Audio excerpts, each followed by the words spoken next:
Welcome and thank you for joining me. I'm Gerry Oginski, a New York medical malpractice and personal injury trial lawyer practicing law here in the state of New York. Today's video tip is about a man who bled to death after undergoing dialysis.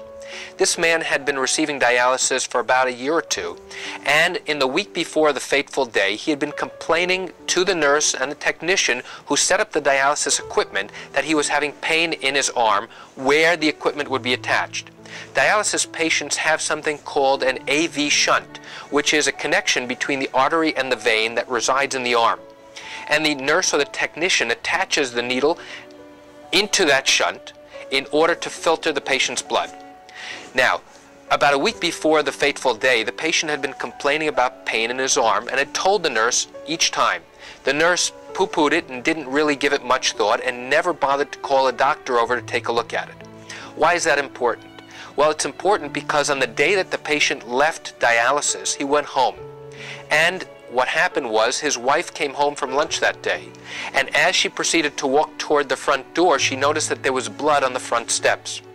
As she opened her front door, she continued to follow the trail of blood. That trail led her directly to her first floor bathroom. When she opened the bathroom, what she saw looked like a murder scene. Her husband was collapsed on the floor in a pool of blood.